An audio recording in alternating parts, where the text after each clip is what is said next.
Now, this group also, as you said, had a MERS coronavirus, and we were asked to brief the transport minister on what the transport minister's response to the media should be, because the media on this morning ran a headline saying that there should be a travel ban for pilgrims. Given that newspaper headline, we assume that this is a country that has a Muslim population. Okay? So, if the transport minister could sit in the chair, and our group will brief the transport minister, please.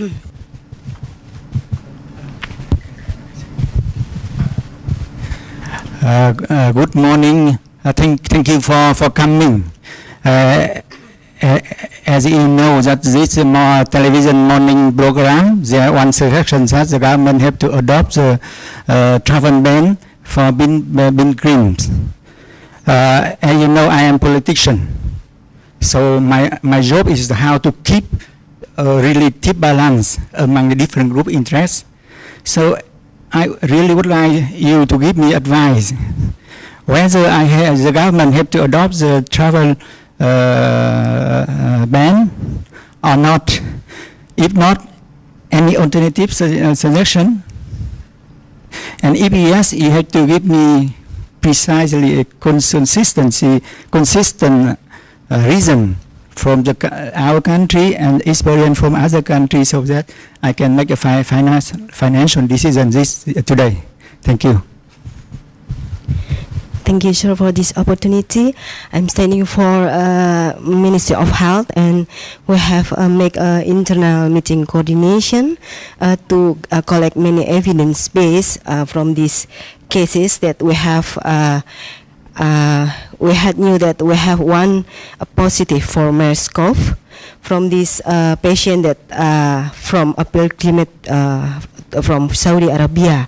So I want to share first with you this very important information, because we are a country that have many population of Muslim that they have a culture or they have obligation in their religion to go to the Arab Saudi to get Hajj. So, but in fact, after we have a positive case, this is there is two set related with the evidence base that we must concern, but also related with the political or religion aspect that must be concerned also. So based on our investigation, this disease is spreading by from animal to human, and also many suspected or many victims already have evidence base that can spread from human to human. So now in our ministry already set up for the guideline or protocol to make a quarantine from the people from come from Saudi Arabia for pilgrimage and isolate them to do the respond and handle the disease. So this related with this very serious situation, we want to give a suggestion or input to the ministry that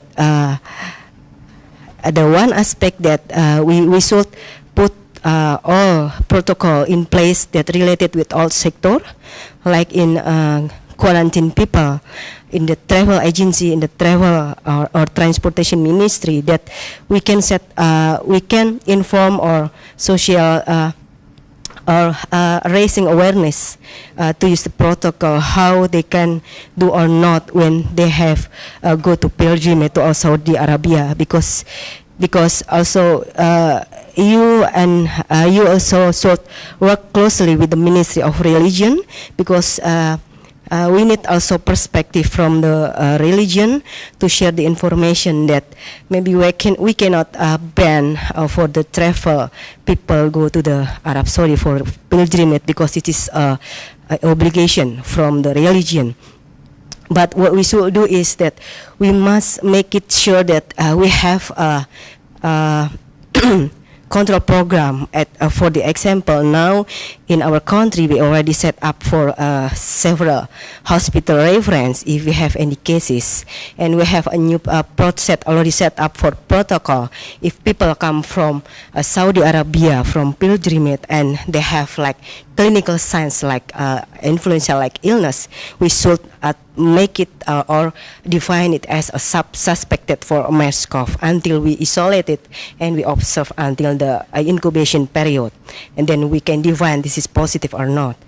And then also we should also communicate with other sector to give a travel warning or list do or not for the travelers.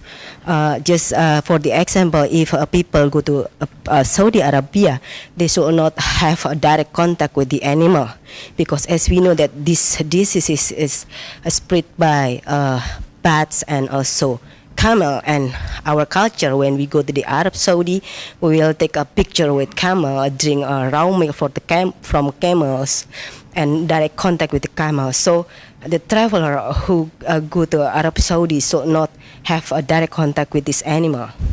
So it should be put and informed well in for travelers. And also we should work closely with the quarantine agency in the port, in the borders, because some people or many people that come from Saudi Arabia, usually they will bring some souvenir like maybe food or animal product like milk or raw milk for camel or anything that maybe have risk in the contact and have risk to spread these diseases. Okay, sir. Okay, thank you very much. What I heard, what you have explained to me that you advise the government should not adopt any travel ban. Huh? Yes. So a lot of solution you just gave us. So in summary, because I don't have much background on that, so I am minister politician. So please give me very short list. 5 do and 5 don't do. So this afternoon I can, speak on television. So could you? Okay, thank you. Yes, the important key message is that in this country, I suggest that we cannot ban for this, but it should be also should be supported by prerequisite condition that we in our country also should be real prepared for the control program. Let I say that we have like in airport or the border, and we also maybe we can contact and work closely with Arab Saudi for the travel agent to also set up for health control over there. And that's the second one important, that you also work closely with the Ministry of Religion to share the information in the population from the religion aspect. So this is not will increase some perspective, because in our culture, when people go to the Arab Saudi and take Hajj, they usually should drink raw milk. So this is some perception in the community, so we also raise the awareness about these diseases. Thank you. If you don't do this, if you don't do the ban, you mean? No, and I suggest you not doing the ban.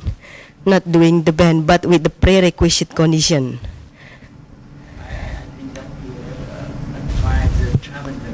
Oh, traveler, yes. Yeah,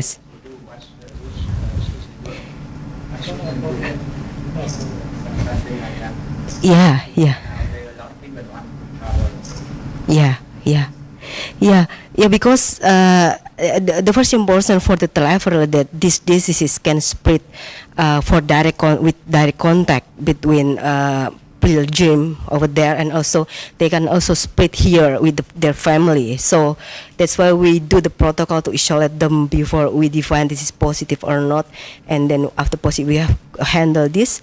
So in this decision, if you didn't put the prerequisite condition, it will be very dangerous, because this is quite different with H5N1, but this is also can to be split in our community because of high Muslim population go travel and from to Arab Saudi.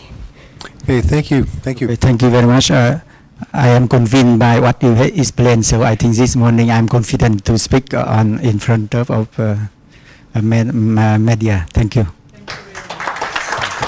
Thank you very much. Very well done. It's always a pleasure to see these briefings and how you sort of jump into the roles and develop ideas. And I would like to thank you for your courage to do this. It's not easy. I mean, you're well-educated professionals, and then play these scenarios and play someone else is really a challenge. And I would really like to thank you for doing this together with us. And it's great fun. And I hope we learned something about One Health, not as a formal concept, but more like the everyday attitude, the everyday mindset of sharing information, of working together on a very sort of daily basis with colleagues around you.